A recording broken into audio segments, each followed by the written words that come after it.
Sinteyong tegas tolak budaya titip pemain di Timnas Indonesia. Semenjak menangani Timnas Indonesia di awal tahun 2020, pelatih Sinteyong memang dikenal sebagai sosok yang sangat disiplin.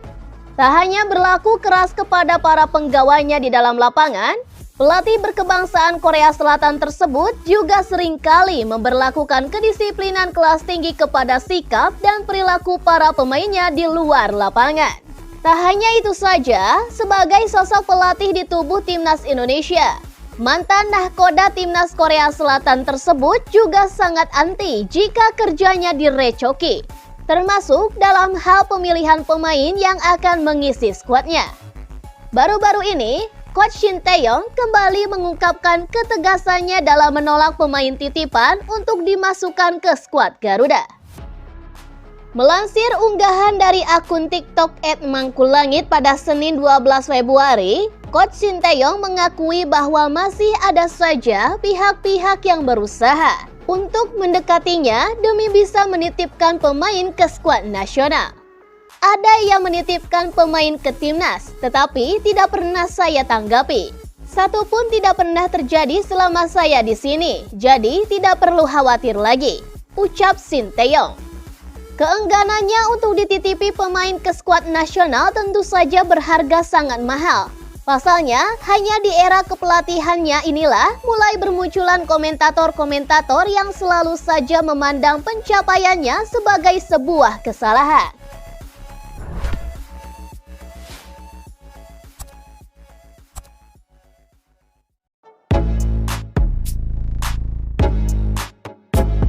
Jika Bung Towel jadi ketum PSSI, Sinteyong bakal dipecat. Pengamat sepak bola Indonesia, Tommy Welly atau yang akrab disapa Bung Towel menegaskan akan langsung memecat Sinteyong dari kursi kepelatihan Timnas Indonesia saat ini juga jika dirinya adalah Ketua Umum Ketum PSSI. Sebab menurut Bung Towel, Sinteyong sudah tak layak menangani Timnas Indonesia. Kendati demikian, nyatanya sampai saat ini PSSI masih mempertahankan pelatih asal Korea Selatan tersebut. Setidaknya, Sinteyong akan bertahan melatih skuad Garuda hingga akhir Juni tahun 2024. Sinteyong pun berpeluang menambahkan kontraknya sebagai pelatih Timnas Indonesia andai berhasil mencapai target yang diberikan oleh Ketum PSSI, Erick Thohir di Piala Asia U23 2024 yang akan bergulir di Qatar pada tanggal 15 April sampai tanggal 3 Mei tahun 2024. Target yang diberikan PSSI kepada Sinteyong adalah mengantarkan Timnas Indonesia U23 ke babak perempat final Piala Asia U23 2024 nanti. Hasil dari kompetisi itulah yang akan menjadi penentu nasib Sinteyong di Timnas Indonesia. Melihat hal tersebut, Bung Towel pun mengaku heran dengan PSSI, khususnya anggota Exco-nya, sebab menjadikan Piala Asia U23 2024 sebagai bahan evaluasi Sinteyong.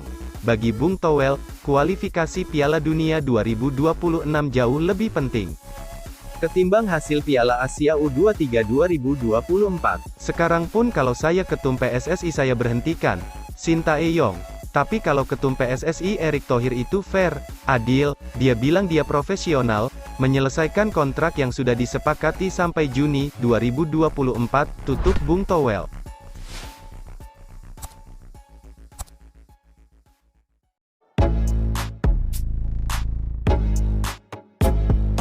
Kiper Vietnam, Timnas Indonesia sudah selevel dengan Jepang.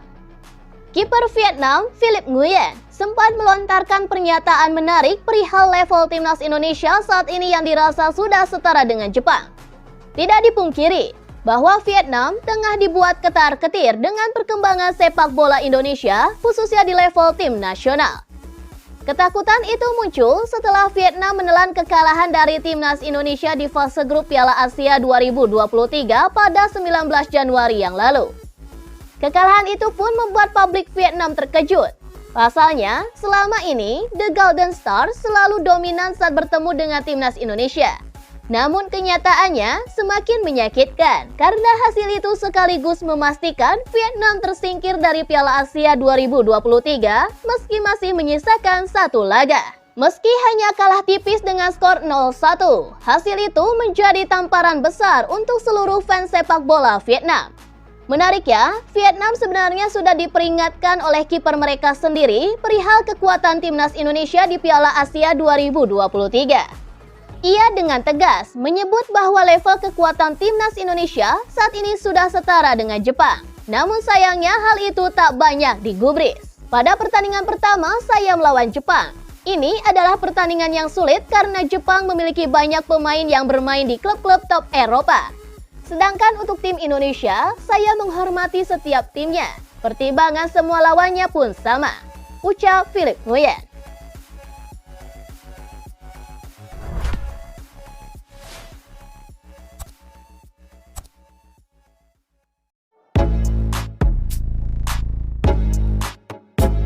PSSI ungkap Martin Paes masih bisa perkuat timnas Indonesia.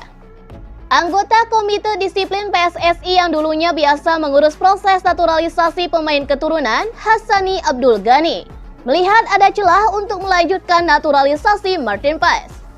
Masalah ini datang karena ketika memperkuat timnas Belanda U21 di kualifikasi Piala Eropa U21 2021 pada 15 November 2020. Usianya adalah 22 tahun atau melebihi batas usia yang ditentukan oleh FIFA. Namun, Hassani Abdul Ghani melihat masih ada celah yang dapat dimanfaatkan tim legal PSSI. Menurutnya, ada peraturan yang dapat dimanfaatkan, khususnya soal negara yang tidak mengenai dui kewarganegaraan seperti Indonesia. Benarkah Martin Paes tidak eligible menjadi pemain timnas Indonesia? Kalau berdasar kepada artikel 9 ayat 2, benar, ia tidak eligible karena pernah bermain untuk timnas Belanda U21 setelah September 2020, yaitu batas waktu aturan soal persyaratan usia yang diberlakukan.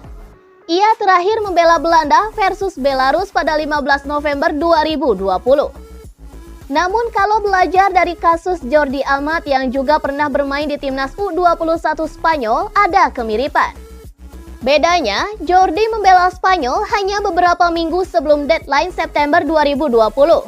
Ada ayat lain di pasal 9 tersebut yang menyatakan pengecualian bagi mereka yang peraturan negaranya tidak mengenal dua citizen. Oleh karenanya, menurut saya, Martin masih punya kesempatan kalau Federasi Legal Team jeli melihat aturan tersebut. Khususnya, uraian di artikel 9 FIFA tersebut. Good luck! Tegas pria yang dikenal terbuka kepada para awak media ini.